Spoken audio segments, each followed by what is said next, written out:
जो है तीसरा टॉपिक है, और मोलैरिटी में ज़्यादा जो है अगर हम फॉर्मूला देखें तो ज़्यादा फर्क नहीं होता है, खाली बस उसमें जो है नीचे डिनोमिनेटर में थोड़ा यहाँ पे फर्क आता है। आपने ऑलरेडी मोलैरिटी की हुई है, उसमें मोलैरिटी में हम क्या लिखते हैं, number of moles of solute present in 1 litre, that means 1000 ml of solution, ठीक है। लेकिन यहाँ पे जो है मोलैरिटी के केस में क्या होगा, एक तो पहली बात ये स्मॉल m से डिनोट होता है।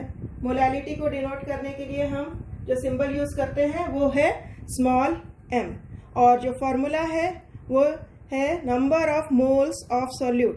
फिर से number of moles of solute जिसका सिंबल है small m, it is dissolved in 1000 gram solvent, that means 1 kg of solvent. So molality, it is the number of moles of solute dissolved in 1 kg of solvent. That is the definition of molality. अगर हम उसका formula देखें तो formula क्या दिख रहा है आपको, number of moles of solute यानी ये हो गया n, और उसको divide by which is present in how much solvent, that is mass of solvent, kg है यानी mass of solvent in kg. Okay, so this is the formula which we are going to use for molarity. और जो है अब हम उसको एक example की हेल्प से समझने की कोशिश करते हैं। Let us try to understand with the help of an example. Suppose आपने एक बीकर लिया, इस बीकर के अंदर जो है हम NaOH का सॉल्यूशन बनाते हैं।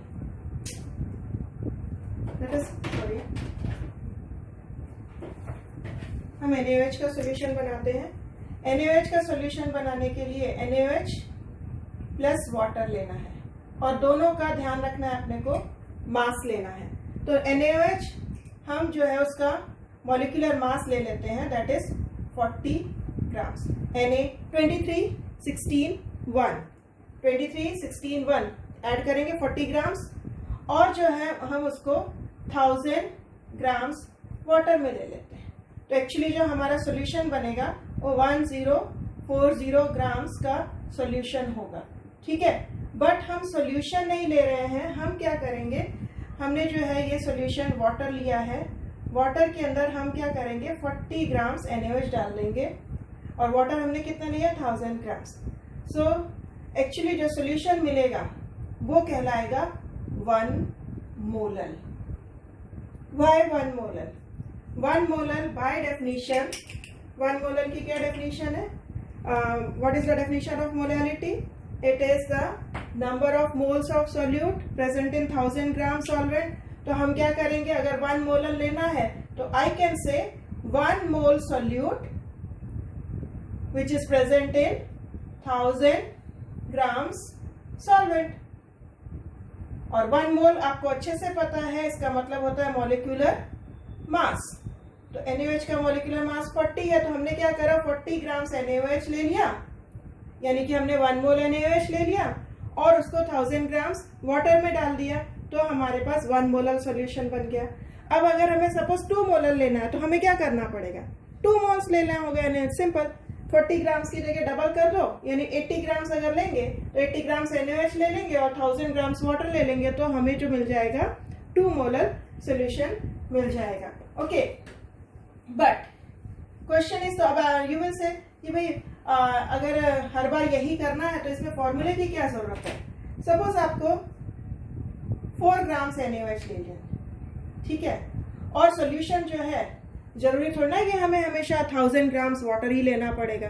Suppose I have to take only like for example 20 grams water ले लिया। अब हमें फॉर्मूले की जरूरत पड़ेगी ना, क्योंकि हमें ना मोल्स पता है ना हमें कोई एक स्टैंडर्ड पता है 1000 ग्राम्स। तो जब हमें सॉल्यूशन जैसा बनाना होगा उसके हिसाब से हम जो है उतना ही मास डालेंगे NaOH का। जब अगर मुझे जैसे 40 ग्राम्स में क्यों डालूंगी भाई, जब मेरे पास अपने को पता है कि मुझे सॉल्यूशन 40 + 20 यानी कि 24 ग्राम्स का ही सॉल्यूशन बनाना है, और वो भी जो है जो मेरी डिजायर्ड मोलैलिटी होगी अगर वही बनाना है, तो मैं फिर उल्टा सीधा 40 ग्राम्स और 1000 ग्राम्स यानी कि 1040 ग्राम्स का सॉल्यूशन क्यों बनाने लग गई मैं। तो ऐसे में जो है हमें मोलैलिटी कैलकुलेट करना बहुत जरूरी होगा। तो मोलैलिटी चलो कैलकुलेट करते हैं, ठीक है। तो मोलैलिटी का फॉर्मूला क्या, number of moles of solute यानी n upon what is 1000 grams, 1000 की जगह सपोज यहाँ पे ग्राम्स दिया हुआ है यानी दूसरा वैल्यू दिया हुआ है तो it is W, so moles upon if I say this is W and this is already N, so you will get the formula as N upon W, but यहाँ पे mass in kg होना चाहिए, ठीक है। Let us try to solve it. N, what is N? Mass upon molecular mass, जैसे मैंने आपको बहुत अच्छे से कैलकुलेशन मोल्स कैलकुलेशन में सिखाया हुआ है कि अगर हमें मास दिया है, मैंने आपको क्या बताया था, आपको ट्रिक बताई थी मैंने। What was that trick? If you are given some mass और आपको जाना है मोल्स की तरफ, तो आपको क्या देखना है, मास को डिवाइड बाय मॉलिक्यूलर मास कर देना, यानी मास अगर मैं से W है और मॉलिक्यूलर मास कैपिटल M है तो आपका फॉर्मूला बन जाएगा W upon M। What is capital M? That is molecular mass, ठीक है। और अगर मैंने दूसरा भी बताया था, मैंने इस टाइम पे आपके साथ थोड़ा रिफ्रेश कर देती हूँ। Suppose you are given number of particles, ठीक है, तो अगर नंबर ऑफ पार्टिकल्स दिए हैं तो आपको किससे डिवाइड करना पड़ेगा, मोल्स की तरफ जाना है, यानी कि number of particle suppose n है तो you will divide it by Avogadro's number. और अगर आपको वॉल्यूम दिया हुआ है, मैंने आपको बताया था अगर 22.4 लीटर्स एट STP यानी कि वो हमारी बेसिक बोला स्टैंडर्ड कंडीशन होती है, तो सपोज आपको वॉल्यूम दिया हुआ है एट STP, तो what you will do, you will divide, जो भी वॉल्यूम आपको क्वेश्चन में दिया और मोल्स में जाना है तो you will divide it by 22.4 litres. अगर ml लेना है तो 22400 ml कर देना है। तो यही ट्रिक जो है आपको हर बार यूज करनी है जब आपको मोल्स कैलकुलेट करना है। यहाँ पे क्वेश्चन में you can see you are given grams, तो आपको मास को आपको डिवाइड करना है मॉलिक्यूलर मास से, ठीक है। तो अब हम उसको सॉल्व करने की कोशिश करते हैं। Even you can pause the video and try to solve it. तो हमारे पास n की वैल्यू क्या आ जाएगी, 4 अपॉन मॉलिक्यूलर मास, NaOH का कितना होगा, you know it 40, so it is 1 upon 10 यानी 0.1 मोल्स हो गए। तो दैट मीन्स अब जब हमने 1 मोलैलिटी की डेफिनेशन ली थी तो हमने 1 मोल लिया था, लेकिन यहाँ पे तो 1 मोल नहीं है, ये 0.1 मोल है, सो दैट मीन्स 0.1 मोल हो गया। और जो है सॉल्यूट का जो सॉल्वेंट का जो मास है वो 1000 ग्राम्स नहीं है, 20 ग्राम्स है।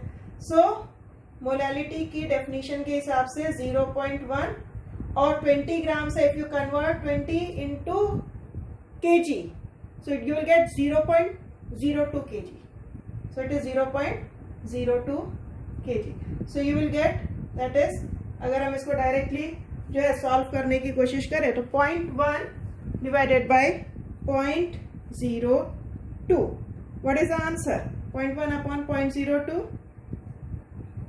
सॉल्व करो आप। You will get the answer as 5। Next question जो है हमारा,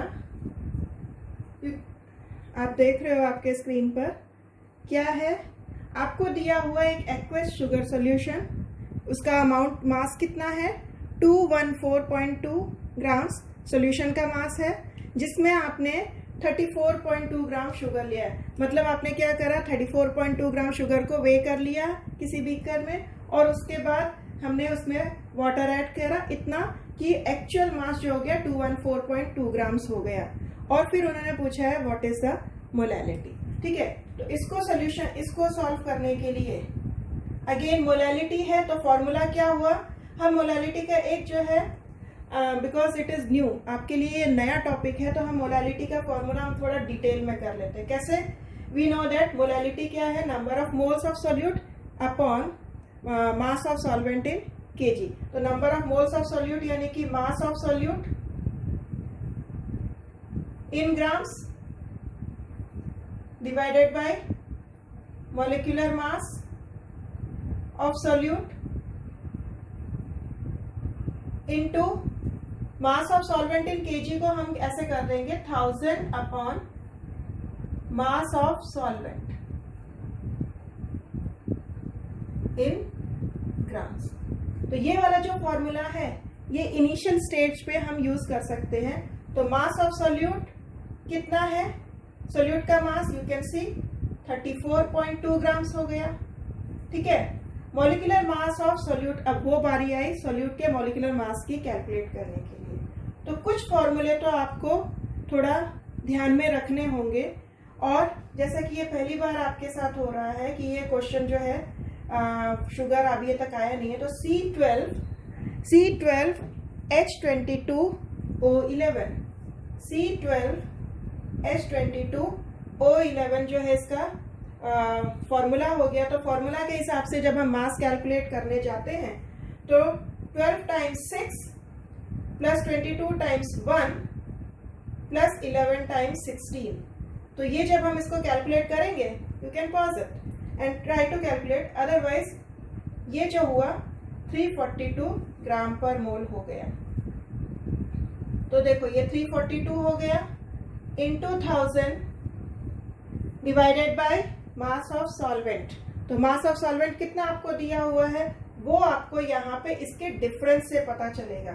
214.2 माइनस 34.2, तो ये आपको मिलेगा 180।